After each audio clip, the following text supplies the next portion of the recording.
జగన్నాథుడు దొంగతనం ఎలా చెయ్యాలో తన భక్తుడికి చెప్పాడు అని మీకు తెలుసా? జగన్నాథుడికి దొంగతనం చెయ్యాలి అనిపించి మాధవదాసుని పిలిచి, నాకు దొంగతనం చెయ్యాలి అని ఉంది, నువ్వు నాతో తోడుగా రావా అని అడుగుతాడు. మాధవదాసు జగన్నాథుడి ముఖం చూసి కరిగిపోయి, సరే స్వామి అని అంటాడు. నాకు దొంగతనం ఎలా చెయ్యాలో కూడా తెలియదు అని అనగా, జగన్నాథుడు నవ్వుతూ, దొంగతనం చేయడం పెద్ద పనేమీ కాదు మాధవ, దొంగతనం ఎలా చెయ్యాలో స్పష్టంగా చెబుతాను విను. ఇది వింటే నువ్వు ఏ దొంగతనమైనా సరే సులువుగా చేయగలవు అని ఇలా చెబుతాడు. మొదటి నియమం, దొంగతనానికి వెళ్ళినప్పుడు చాలా నిశ్శబ్దంగా ఉండాలి. మనం వేగంగా నడిచినా కూడా మన కాళ్ళ చప్పుడు ఇతరులకు వినపడకూడదు. మన చేతుల నుండి, మన బట్టల నుండి, మన నోటి నుండి కూడా అస్సలు శబ్దాలు రాకూడదు. రెండవ నియమం, కళ్ళు అస్సలు ఆర్పకూడదు. మన చుట్టుప్రక్కల ఎవరైనా ఉన్నారా, ఏమైనా జరుగుతుందా అని ఒక కన్ను ఇరువైపులా వేసుకుని ఉండాలి. చెవులు జంతువుల చెవులలాగా ఉండాలి. చిన్న శబ్దం వచ్చినా అది ఎటువైపు నుండి వస్తుందో, ఎంత దూరం నుండి వస్తుందో తెలుసుకోవాలి. జాగ్రత్త పడాలి. ముఖ్యమైనది చివరిది, ప్రణాళిక లేనిదే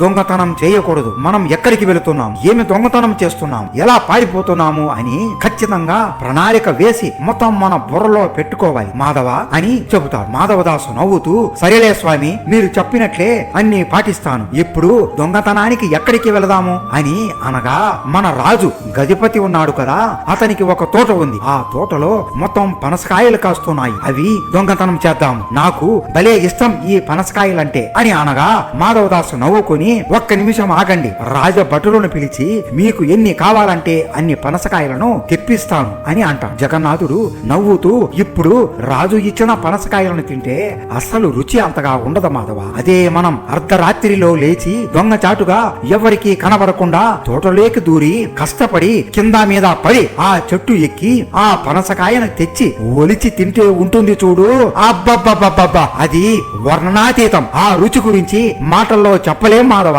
అని నోరూరిస్తూ అంటాడు. మాధవదాసు, సరే స్వామి, ఆ రుచి ఏంటో నేను కూడా చూస్తాను అని ఇద్దరు పనసకాయ దొంగతనానికి వెళ్లి దొంగతనం చేస్తారు. అసలు వీరు ఇద్దరు పనసకాయని ఎలా దొంగలించారో మీకు తెలుసా? ఈ కథ చాలా బాగుంటుంది. తెలుసుకోవాలి అంటే మన ఛానల్లో పెద్ద వీడియో పెట్టాము, మిస్ అవ్వకుండా ప్రతి జగన్నాథుడి భక్తుడు తప్పకుండా చూసేయండి. జగన్నాథుడు అంటే మీకు ఇష్టం ఉంటే జై జగన్నాథ అని కామెంట్ చేయండి. జై జగన్నాథ.